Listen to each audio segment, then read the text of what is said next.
Chelsea versus Arsenal was this weekend, and let's get straight into it. This was a very hyped up game, one versus two, London Derby, Chelsea versus Arsenal at Chelsea Stadium. It was a very hyped up game. Moises Caicedo versus Declan Rice, Julian Timber versus Reece James. It was a very hyped up game, especially after the midweek performances from Arsenal and Chelsea. Chelsea beating Barcelona, Arsenal beating Bayern Munich. So it was a very hyped up game because after those fixtures, they might be considered like two of the top three teams in the world. So it was a very hyped up game, right? And then going into it, Reece James versus Julian Timber. We had Declan Rice versus Caicedo. We had Jokeres on the bench. I'm pretty sure Gabriel Jesus was on the bench. Cole Palmer was back. Esteval was starting again. Pedro Neto coming off a good performance against Barcelona. These are players that had good performances against Barcelona, so we expected them to have a good performance again. And going into it, I myself thought that Chelsea wouldn't be close to beating Arsenal. I thought Arsenal would run away with the 2-0 win or 2-1 maybe, but from start to finish, I think Chelsea was the better team. Even with one player less. Chelsea had the ball. The pressing was insane. The physicality, the presence, and the speed in which Chelsea pressing are so intense on and off the ball is amazing to watch. Um, when it came to Arsenal trying to do something, I think Saka was their best player. Saka versus Cucurella. We know how good Cucurella is when it comes to those one-on-ones, but he struggled with Saka today. That Saka assist. I'm not sure how many assists he's had this season, right? But that Saka assist, he took on Cucurella, cut in, and had a very good cross for Marino. So that was a very good assist. Cucurella struggled a lot versus Saka. We saw Cucurella pack Lamine Yamal right up his pocket, and we saw him do absolutely nothing. But when it came to Bukayo Saka, Cucurella struggled. I figured it was probably like the amount of times they played each other, the physicality of Saka. Saka is a very fast. Not he's not the fastest, but he is very strong, explosive, and you never know what foot he's gonna use. He cut into his left, or he'll shoot with his right. He'll cross with his right. He's a very tricky winger that people don't rate that much, but I put have him very highly.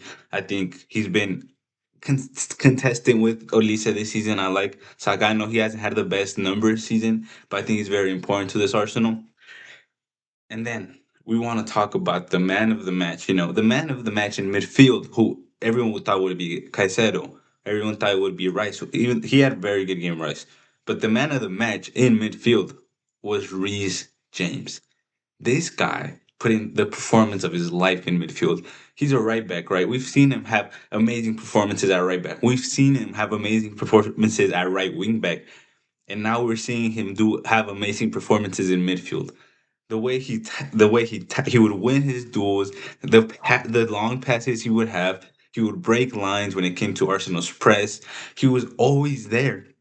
You'll see him swing to the right. You'll see him swing to the left. You'll see him drop between the center backs and dictate play. You'll see him run through the midfield. You'll see him do long through passes to Garnacho or Neto.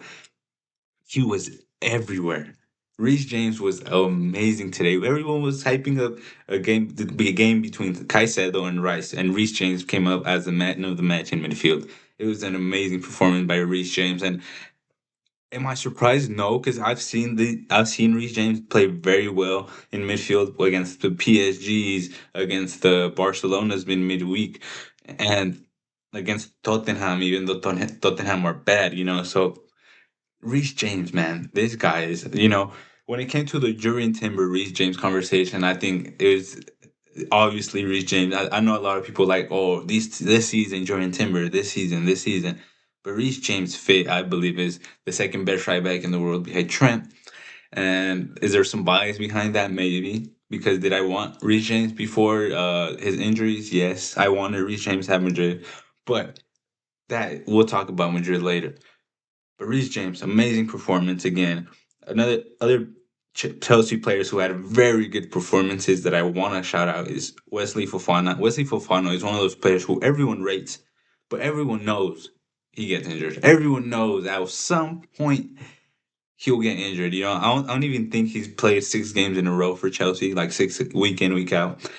But Wesley Fofana looks fit. And if there's something we've seen under this new Chelsea training, under this new Maresca way of training, of playing, of everything, ever since Maresca took over, something we've noticed is Reece James hasn't been injured. Enzo Fernandez hasn't been injured that much. Wesley Fofana has been playing consistently. Yes, we've had the obvious ones like Lavia, but he's always gets injured. But under this new Enzo Maresca, Reece James hasn't gotten that as much injuries. I believe Garnacho would get some injuries here and there at United. And it's just one of those things, right? Because under new management, sometimes these things change. And under Maresca, Reece James hasn't gone injured. Wesley Fofana has played consistent minutes. You've had the likes of Cole Palmer, who still gets injuries here and there, but they're injuries like in-game injuries.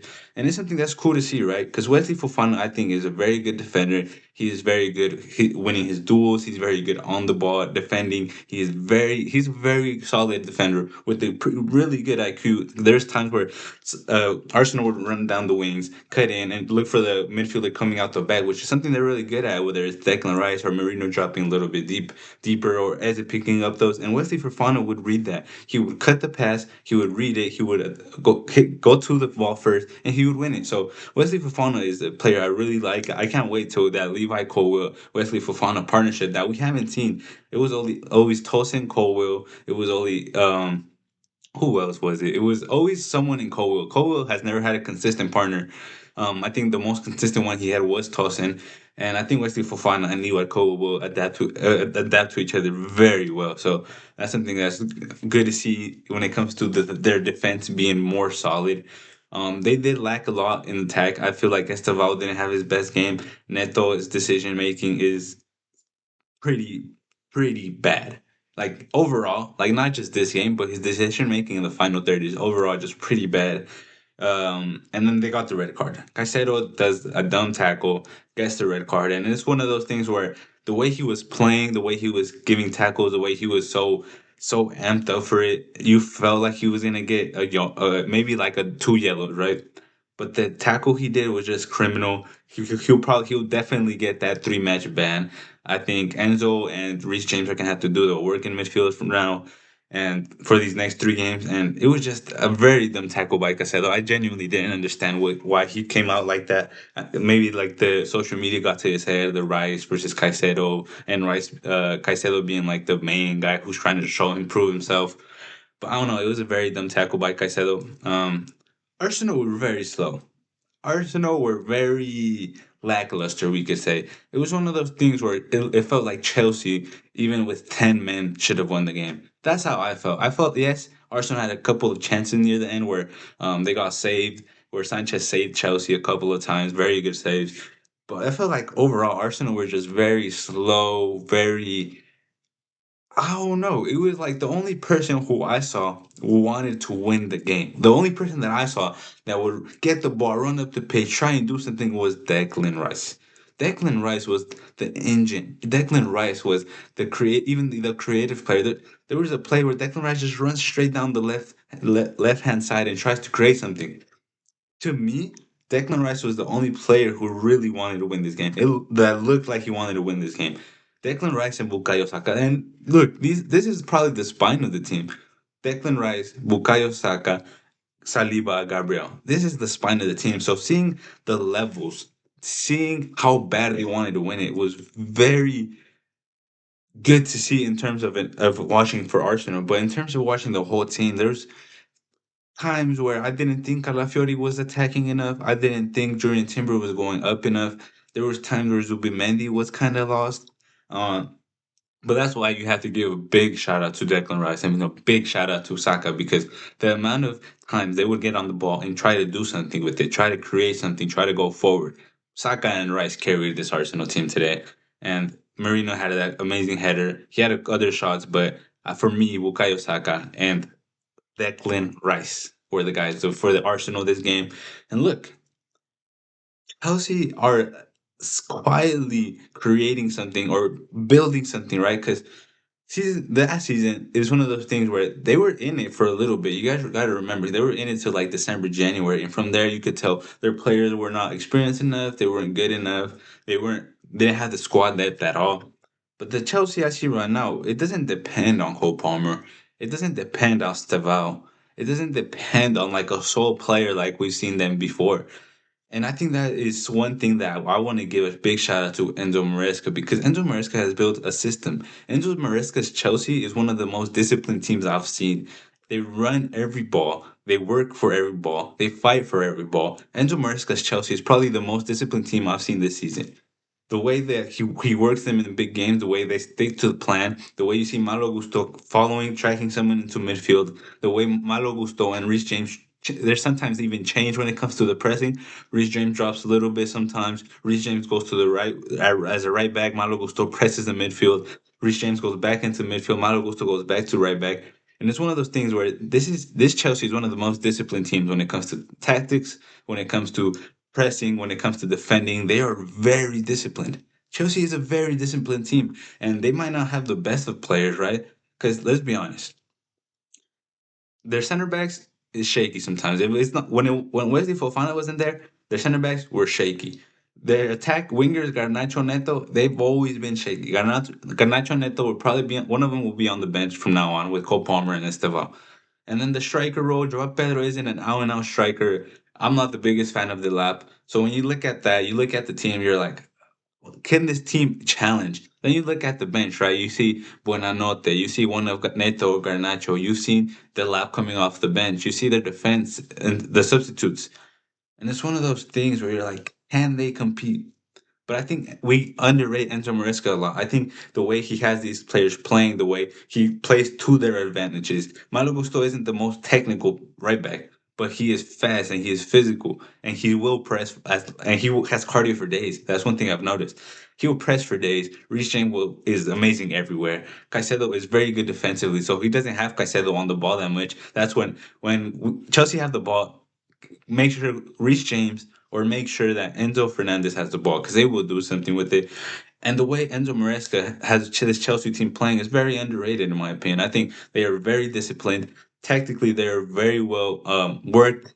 And then when it comes to the attack, I think that's when the quality comes in. That's when the Cole Palmer comes in. That's when Esteval comes in, right? But the attack is probably where they have to work a little bit more. But from defense to midfield, they are very solid and very good work. They're very well worked when it comes to the pressing, when it comes to defending. They are a very well worked team. So shout out to them. And Arsenal, we know the level Arsenal is. Arsenal will keep competing. Arsenal will keep being up there.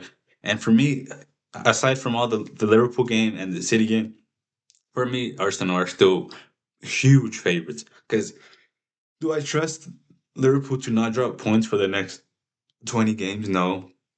Do I trust them to win the next 5 games? No. Do I trust the City to win the next 5 games? No. Do I trust Arsenal to win the next 5 games? I think so.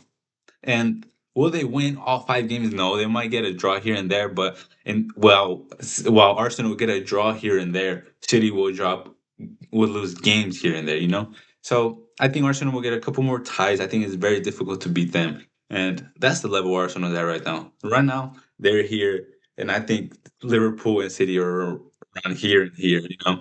Because yeah, Arsenal will drop points. They will get a couple ties in there, but while Arsenal will get the ties, City and Liverpool will lose games. So I think that's the big difference this season. And yeah, I think this was a good game.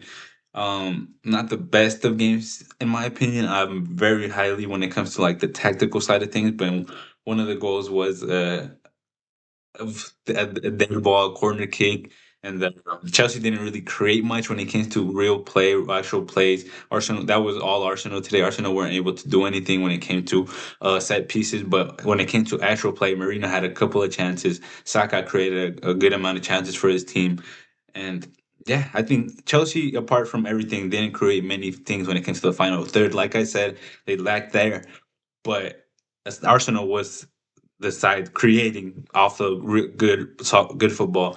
And yeah, I think it was a good game to watch. Not the best of games, but I really enjoyed the Chelsea way of playing and the Arsenal attack and Saka, Declan Rice, and the man himself, Reece James. Peace.